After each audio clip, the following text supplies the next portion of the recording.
गुरु के साजे निवाजे प्यारे सात संगत जी, प्यार और सत्कार से कहना धन निरंकार जी। सबसे पहले दासी सतगुरु निरंकार दातार निरंकारी राजपिता जी सात संगत माँ का शुक्राना करती है, जिनकी अपार कृपा से दासी को आशीर्वाद लेने का मौका मिल रहा है। सात संगत जी, आज के विचारों का टॉपिक है कि संसार को नहीं, हमें खुद को बदलने की जरूरत है। हमने अपने आप का सुधार करना है। हमने गु- किसी के अवगुणों की तरफ नहीं देखना, हमने गुणों के ग्राहक बनना है।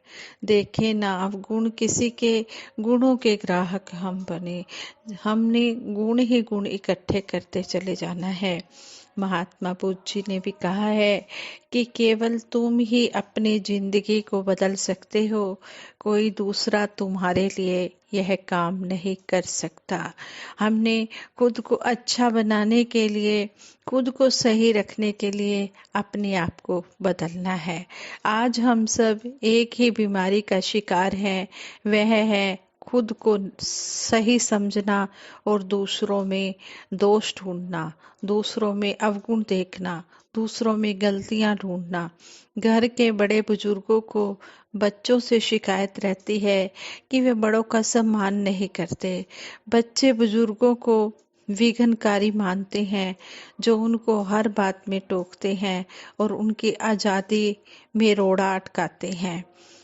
जनता पब्लिक गवर्नमेंट को कोसती है, वर्कर अपने नियोक्ता में दोष ढूंढते हैं, नौकरी करने वाले बिजनेसमैन को टैक्स चोर समझते हैं, जबकि बिजनेसमैन जॉब वालों को मुखतखोर, जो बिना कुछ काम किए सिर्फ मोटा वेतन लेते हैं।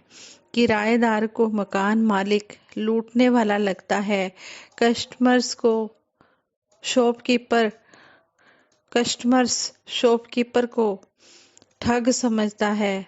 बहू को सास अच्छी नहीं लगती और सास को बहू आती आती। सबसे मजेदार बात तो यह है कि आरोपी और प्रत्यारोपी यही कहते हैं कि हम तो सही हैं, पर दूसरे ही विश्वास के काबिल नहीं हैं। हम सिर्फ औरों के ही अवगुणों पर नजर रखे हुए हैं। इन्हीं कारणों से ही हम बेचैन, अशांत, दुखी, चिंतित और निराश नजर आते हैं। हमारे अंदर जमी अहंकार, क्रोध, ईर्ष्या, लालच की ये परतें यह देखने ही नहीं देती कि जरूरत अपने अंदर को, अपने खुद को बदलने की है। क्योंकि बुरा जो देखन मैं चलिया, बुरा न मिलिया कोय, जो दिल खोजा अपना, मुझसे बुरा न कोय। जब पड़ेगी अपनी ही बुराइयों पर नजर, तो निगाह में कोई बुरा ही नहीं रहेगा।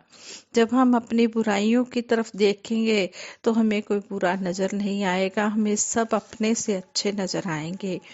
ये नजर हमें सतगुरु ही देता है। जब सतगुरु ये नजर दे देता है तो फिर कहते हैं कि फिर तो नजारे ही नजारे नजर आते हैं। नजर बदलो, नजारे मिलेंगे। सोच बदलो, सितारे मिलेंगे। सितारे बदलेंगे, सितारे बदलेंगे।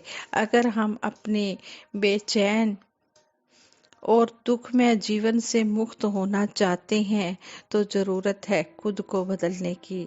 जब मनुष्य अपनी गलतियों का वकील और दूसरों की गलतियों का जज बन जाता है तो फैसले नहीं, फासले ही बढ़ते हैं, दूरियां ही बढ़ती हैं।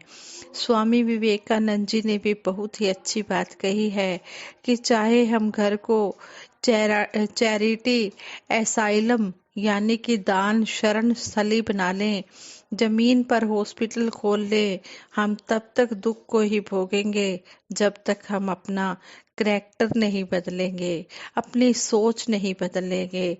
यह सोचने की और समझने की जरूरत है कि जिन जिन बुराइयों को हम देखते हैं उनके प्रति हम कितने संजीदा हैं और उन्हें दूर करने के लिए कितनी कोशिश कर रहे हैं।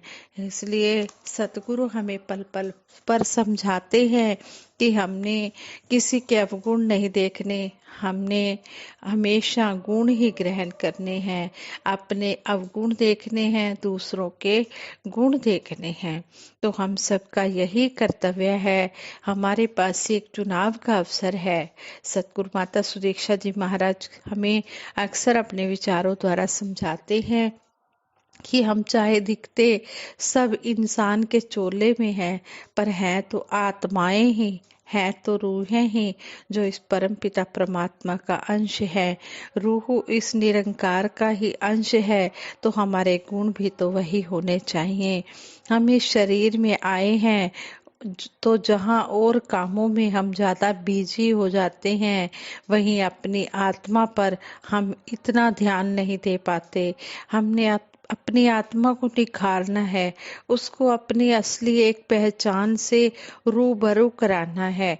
ब्रह्म ज्ञान द्वारा हमारे जीवन की कदर भी होती रहे, और यह भी कि कैसे हम अपने आप को और निखार सके।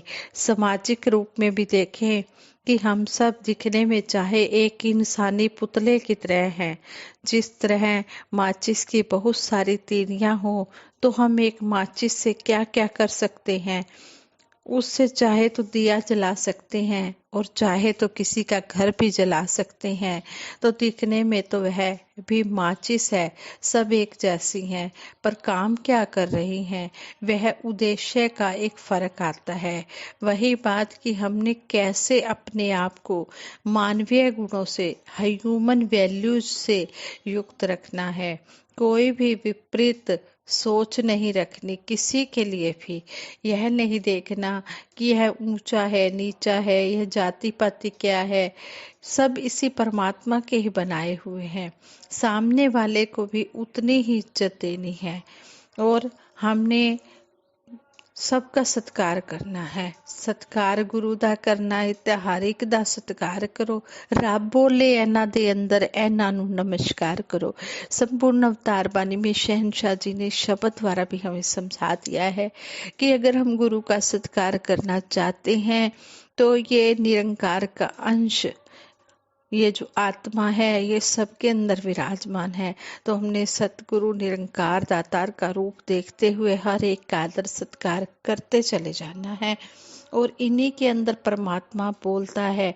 हमने हर एक रूह को, हर एक आत्मा को नमस्कार करनी है। ये शरीरों को नमस्कार नहीं हो रहे, ये आत्माओं को नमस्कार होती हैं, जो परमात्मा का अंश है। ये गुण हमें सतगुरु देते हैं, तो हमने इन गुणों को देखना है। हमने ये नहीं देखना कि ये किस जाति से बिलोंग करता है, ये कौन है, गोरा है, काला है, ऊंचा है, नीचा है। नहीं, परमपिता परमात्मा ने सबको एक बराबर बनाया है। सभी 5 तत्वों के पुतले हैं, तो हमने किसी में भी कोई ऐसी बात नहीं देखनी है। सबसे हमने गुण ग्रहण करते चले जाना है, और हमने गुणों के ही ग्राहक बनना है। हमें सिर्फ अपने आप में दास भाव में रहना है। जितने ओहदे मिल रहे हैं मुबारक हैं, पर हमारे मन का जो भाव है वह दास भाव ही होना चाहिए। क्योंकि ओहदों के लिए, पद के लिए तो किसी शायर ने लिखा है कि गली में मकान थे, मकानों पर नाम थे, नाम के साथ ओहदे थे, बहुत देखा कोई इंसान ना मिला।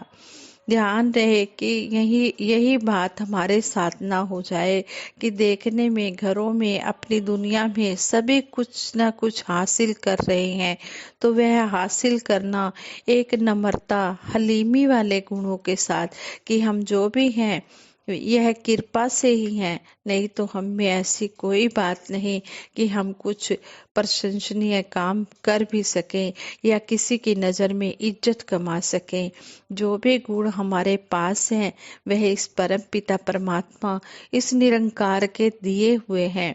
इसके सदुपयोग की तरफ हमारी पूरी ऊर्जा लगनी चाहिए कि अगर कोई दात हमारी झोली में है तो उससे हम किसी का नुकसान ना कर दें, उस माचिस की तीली की तरह न बन जाएं जिसने कितने ही घर जला दिए। यह बात बात हमेशा याद रखते हुए कि संसार में अगर मानव का चोला लेकर आए हैं तो हमको सही मायने में इंसान बनना है। हमारे मन के भाव भी फिर इंसानियत का ही प्रूफ दे। हैवानियत के नज़ारे हमें देखने को ना मिले, हैवानियत के दृश्य हमें देखने को ना मिले। सत्संग में आकर जो अच्छी बातें शेयर करे, हमें उन बातों को अपने जीवन में उतारना है। सिर्फ अपने तक ही नहीं बल्कि एक ज्ञान रूपी रोशनी हम जितनी रूहों तक पहुंचा सके पहुंचाए, उससे अपना मुख उज्जवल कर सके। और इस तरह हमने यह प्रेरणा देनी भी है। प्रेरणा बोलकर ही नहीं, बोलना जहाँ जरूरी है वहाँ बोले भी, पर उससे पहले अपने दिमाग में, अपनी सोच में, अपने व्यवहार में डालकर अपने बोलों को मीठा करके प्रेरणा देनी है।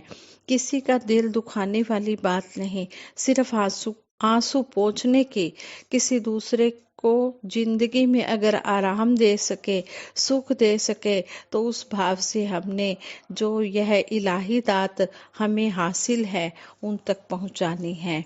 तो इस तरह हमने आशीर्वाद संतों महापुरुषों के लेने हैं। सतगुरु का तो हमें आशीर्वाद मिल जाता है, लेकिन हमने हर एक संत महापुरुष का आशीर्वाद भी लेना है। आपके ऊपर गृहस्थी की जिम्मेदारी भी होती है, फिर भी प्राथमिकता के आधार पर समागम में आते हैं।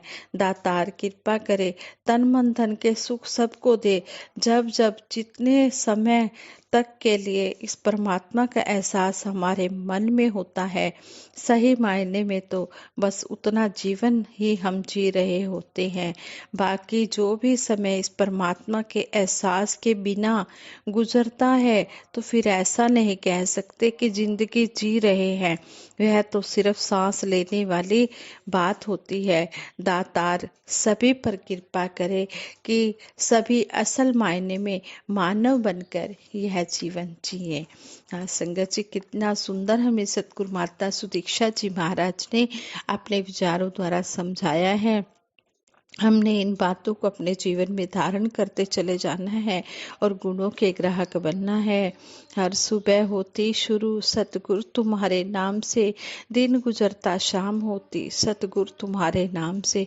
हम हर पल सतगुरु निरंकार दातार का एहसास अपने मन में बनाए रखें, वरना तो सतगुरु माता जी ने बता ही दिया है कि अगर हम इस निरंकार के एहसास के बिना जीवन जी रहे हैं तो वह तो फिर सांस लेने वाली बात है।